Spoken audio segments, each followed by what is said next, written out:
کہ آپ لوگوں کے درمیان مجھے آپ لوگوں کا سلوک میرے ساتھ ایسے تھا جیسے ایک باپ اپنے بچوں کے ساتھ سلوک کرتا ہے۔ کاظمی صاحب، یہ الیگزینڈر توربانوف کے جملے ہیں، اس اسیر یرغمالی اسرائیلی فوجی کے جملے ہیں جو حماس کے جوانوں کے بارے میں بتا رہا ہے، ان کے اخلاق کے بارے میں بتا رہا ہے۔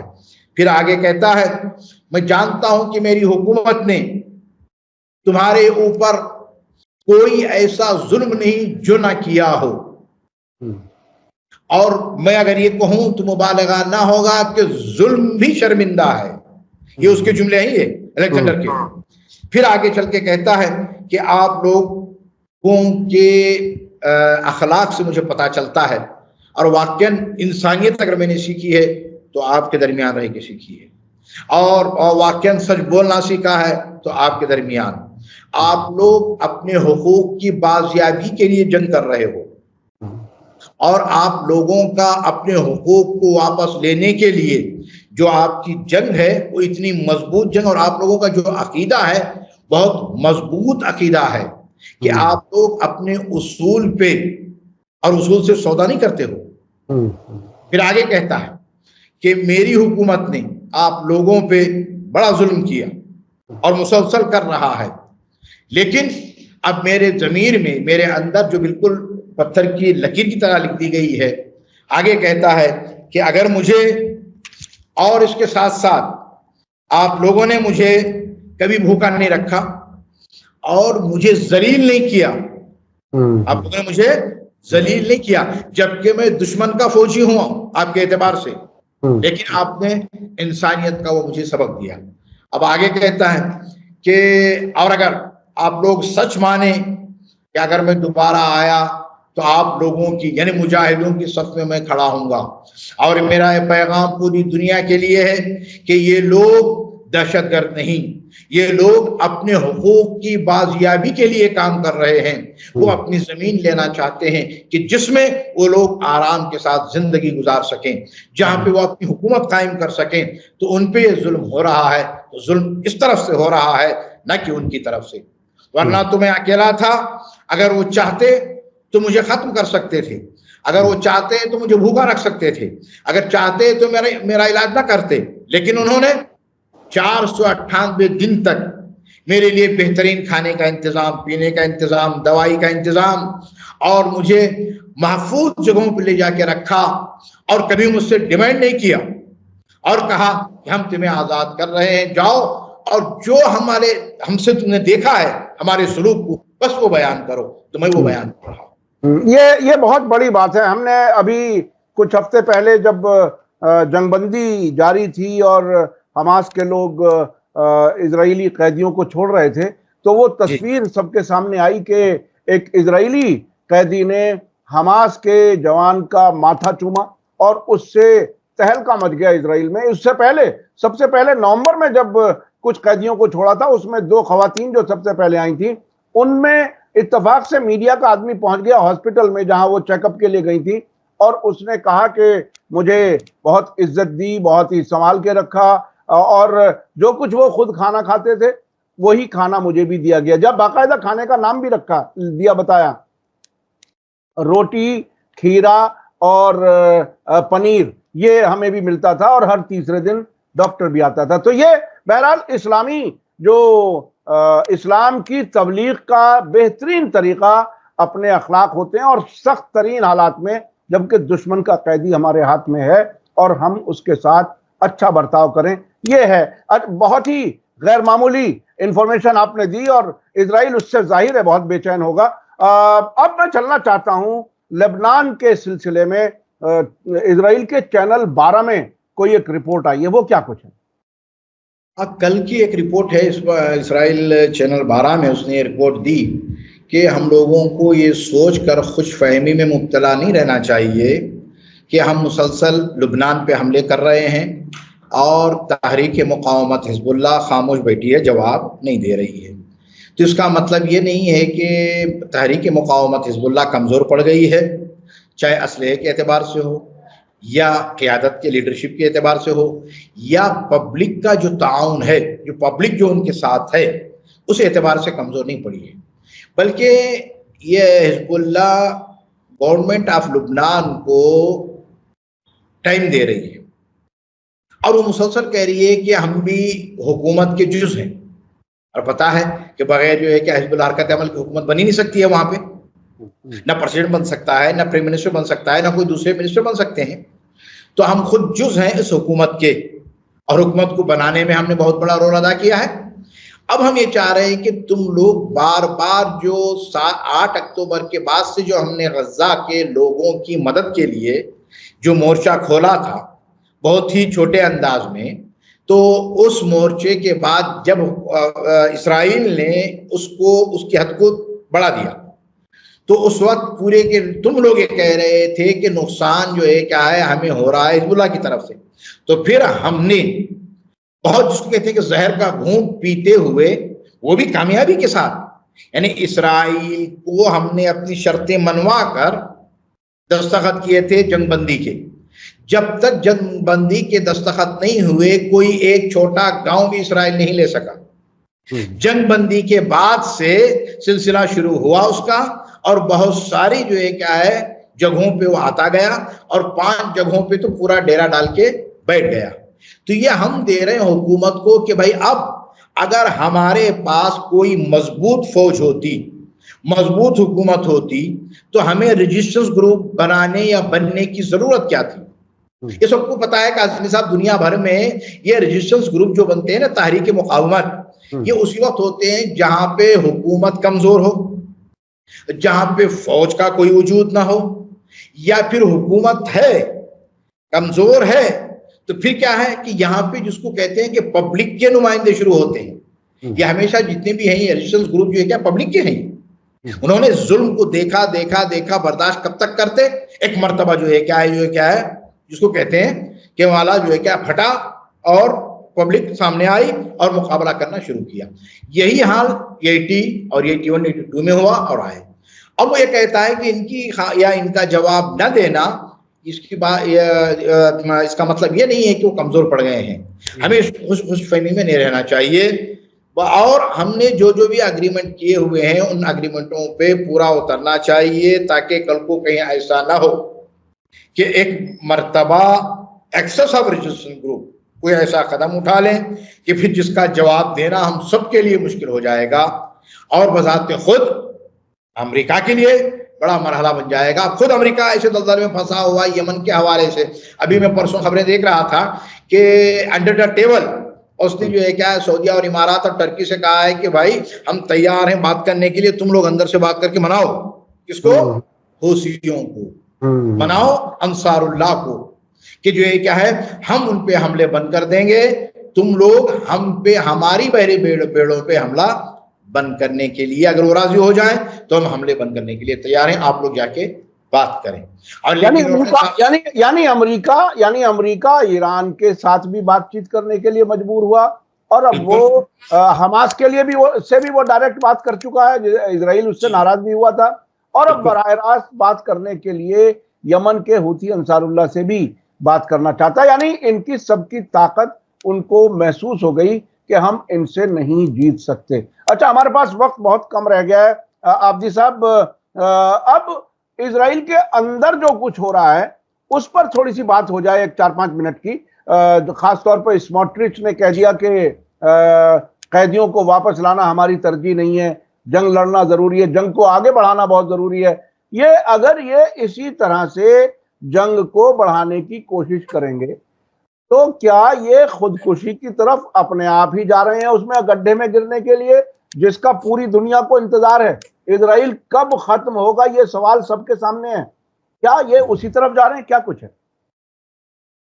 اب دیکھیں سموترچ دوبارہ جو واپس آیا حکومت میں، یہ یعنی ان لوگوں میں اس کا شمار ہوتا ہے جس کو کہتے ہیں کہ متعصب ترین انسان، یا یہ کہیں کہ درندہ صفت، بلکہ صفت تو نہیں ہے بلکہ درندے سے بھی بڑا درندہ ہے یہ، اس لیے کہ یہ جب تک کہ یہ بات ہو رہی ہے اسرائیل کے فائنانس منسٹر بیزلیل اسموٹرچ کی، جو نتنیاہو کی سرکار میں پارٹنر ہیں، ان کے بارے میں بات ہو رہی ہے۔ جی آپ اپنی بات آگے جاری رکھیں۔ جی تو اس نے اس وقت بھی یہی کہا تھا نتنیاہو سے کہ جب یہ نکلا، جب معاہدہ ہو رہا تھا حماس کے اور اسرائیل کے درمیان، تو اس نے مخالفت کی.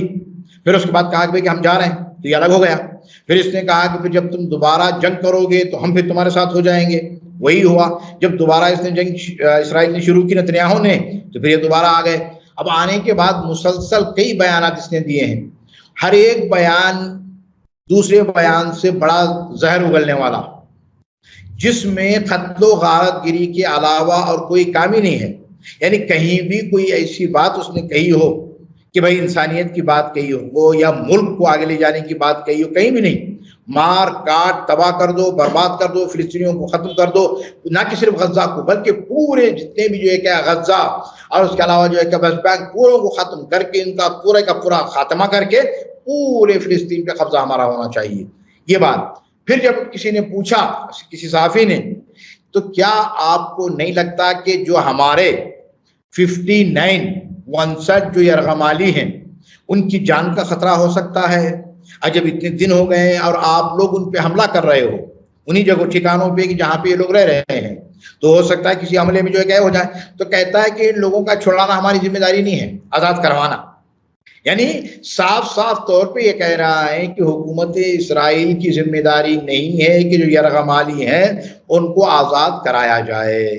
تو اس کا مطلب ان کی حکومت کا مقصد ہی نہیں ہے ان لوگوں کو آزاد کرانا، صرف مقصد یہ ہے کہ جنگ کو آگے بڑھاؤ، اور جتنی دیر جنگ چلتی رہے گی اتنا دیر نتنیاہو کا فائدہ، سموترچ کا فائدہ ہے، بالخصوص نتنیاہو کا. وہ کورس سے بچ سکتا ہے، اور کورس سے بچنے کے لیے یہی ایک راستہ ہے اس کا کہ جنگ لمبی کھنچ جائے.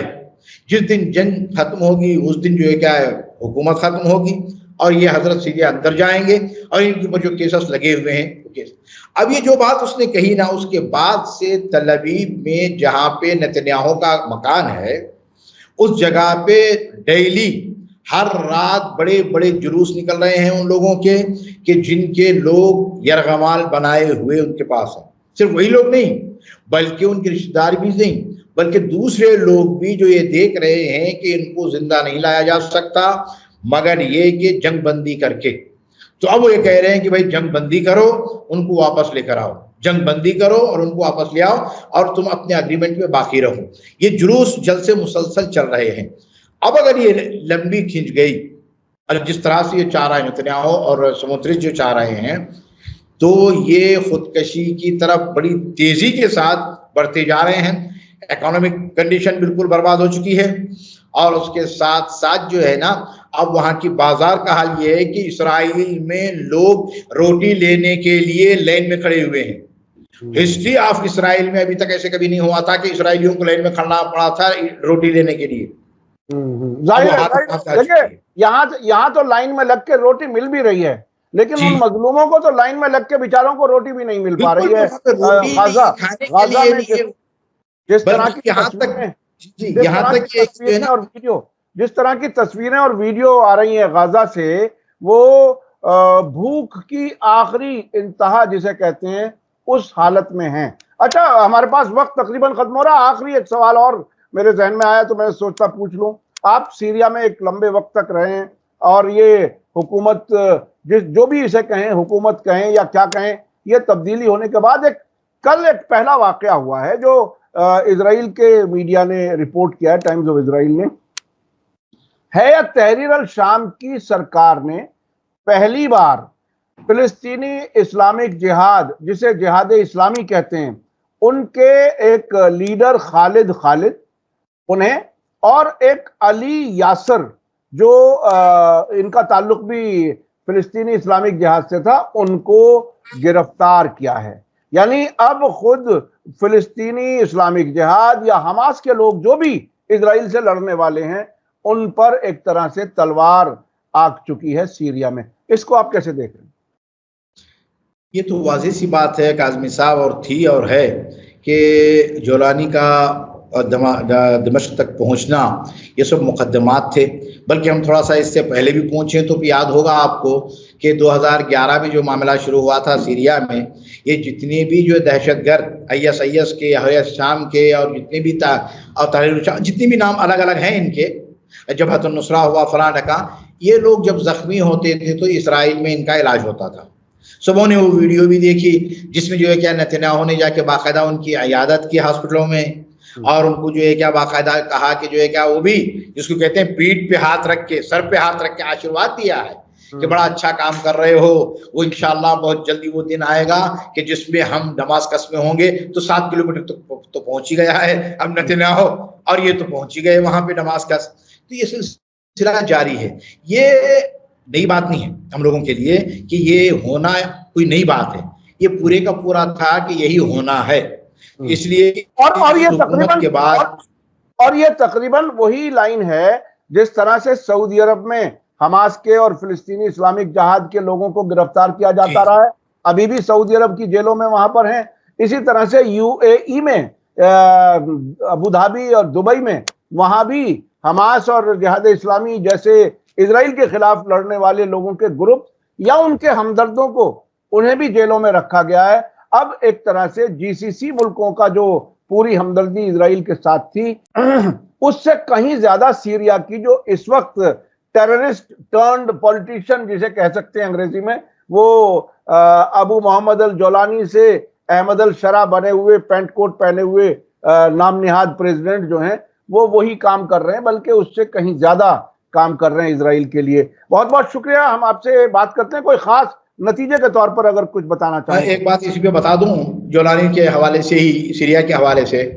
ابھی جو ہے کیا ہے، جو کچھ بھی ایگریمنٹ ہوئے تھے یا جو امریکہ نے کہا تھا کہ تمہیں یہ کام کرنا ہے، وہ کام کرنے کے لیے انہوں نے رضامندی پوری دکھا دی تھی. بروکسل میں جو ان کے فارن منسٹر گئے تھے شیبانی، انہوں نے کہا کہ بالکل اس کو کہتے ہیں سر آنکھوں پہ، اس لیے کہ جو ہم آئے ہیں آپ ہی کے ذریعے سے تو ہم آپ ہی کے کام کرنے کے لیے آئے ہیں.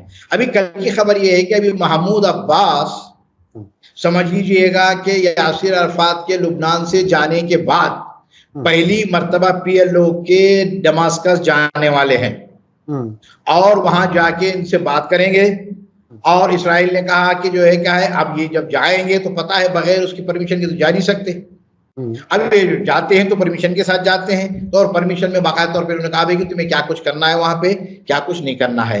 ان کے آنے سے پہلے کی بات یہ ہے کہ 4-5 دن پہلے جہاد اسلامی کے 2 لیڈروں کو بند کیا. بلکہ میں یہ بتاؤں کہ جیسے ہی یہ دماسکس پہنچے ہیں جولانی، چوتھے دن کی بات یا چوتھے دن کی بات ہے، اعلان ہو گیا تھا کہ جتنے بھی ریزسٹنس گروپ فلسطینی وہاں پہ ہیں سب اپنے آپ کو سرنڈر کر دیں. جہاں جہاں بھی ٹریننگ ہال ہیں اور بیسس ہیں وہ سب پورے بند ہو گئے ہیں. اب آج کے بعد کوئی بھی وہاں پہ ٹریننگ نہیں ہوگی. یہ چوتھے یا 5ویں دن کی بات ہے دماسکس پہنچنے کے بعد. اب وہیں سے اندازہ کر لیجئے گا کیا کچھ ہے.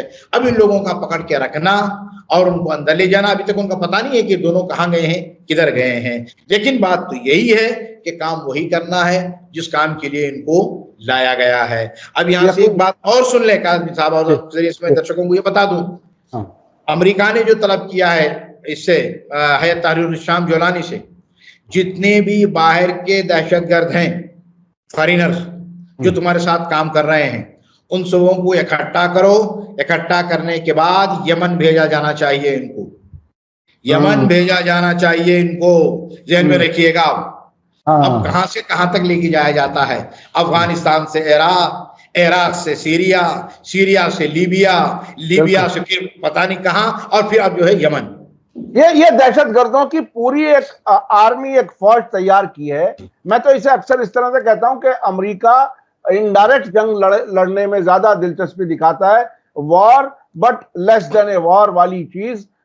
دہشت گردوں کو بھیجو، اپنی مرضی کی حکومتیں بناؤ، پہلی حکومتیں گراؤ. یہ کام مسلسل ہو رہا ہے. ہم نے دیکھا کہ جب افغانستان بھیجے گئے ادلب سے ان مارکڈ ہیلی کاپٹرز کے ذریعے، جو روس نے باقاعدہ رپورٹ کیا یونائٹڈ نیشن میں، اس کے علاوہ بھی ہم نے بہت سے ایسے موومنٹ دیکھے ہیں.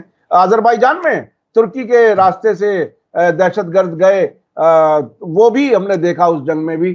تو یہ ایک پرائیویٹ آرمی اور سعودی برانڈ آف اسلام کے ساتھ، مجھے یاد ہے ایک ویڈیو ہم کئی بار دکھا چکے ہیں ہم نے درشکوں کو، ان کی ہلری کلنٹن کی، جنہوں نے باقاعدہ قبول کیا تھا کہ افغانستان میں یہ جو اب ہم لڑ رہے ہیں طالبان کے خلاف، اصل میں ہم نے ہی تو پیدا کیا تھا، بلا وجہ ہم کیوں لڑ رہے ہیں. اور سعودی برانڈ آف اسلام کا نام انہوں نے بھی دیا تھا. بہت بہت شکریہ سید علی باقر عابدی صاحب, آپ نے ہمیں وقت دیا, اور بہت ہی حساس موضوع ہے کس طرح سے اسرائیل سنی شیعہ کے بیچ میں ٹکراؤ کے لیے کام کر رہا ہے.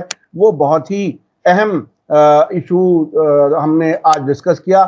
اس کے علاوہ یہ اسرائیلی فوج کا عربی اسپوکس پرسن اویچائے ادرئی وہ کس طرح سے ایک فیس بک پیج بناتا ہے ام المومنین عائشہ, اور اس میں سنی شیعوں کو لڑواتا ہے, اور چینل 12 لبنان کے بارے میں جو اسرائیل کے چینل نے تبصرہ کیا ہے حزب اللہ کے سلسلے میں, اس پر بھی ہماری بات ہوئی, اور سیریا کے حالات پر بھی. تو کیا کیا ہو رہا ہے دنیا میں ہم پوری کوشش کرتے ہیں آپ تک پہنچانے کی. مجھے امید ہے آپ کو آج کا ویڈیو اچھا لگا ہوگا. آپ کمنٹس میں ضرور لکھیں, اور کچھ اور مشورے بھی آپ دینا چاہیں تو ہمیں آپ مشورے دے سکتے ہیں. اسی کے ساتھ مجھے دیجیے اجازت. زیادہ سے زیادہ اس ویڈیو کو لوگوں تک پہنچائیے تاکہ دنیا میں زیادہ سے زیادہ یہ جو شیطانی پروپیگنڈا ہے اس سے بچا جا سکے. اسی کے ساتھ مجھے دیجیے اجازت. دھنیواد, شکریہ. جے بھارت, جے ہند. میڈیا اسٹار ورلڈ کے اور ویڈیو دیکھنے کے لیے ہمارے چینل کو سبسکرائب کریں اور سیدھے نوٹیفیکیشن پانے کے لیے بیل آئیکن دبائیں. اور اگر ہماری خبر سچی اور اچھی لگے تو اپنے واٹس ایپ, انسٹاگرام, فیس بک اور ٹویٹر اکاؤنٹ پر ضرور شیئر کریں.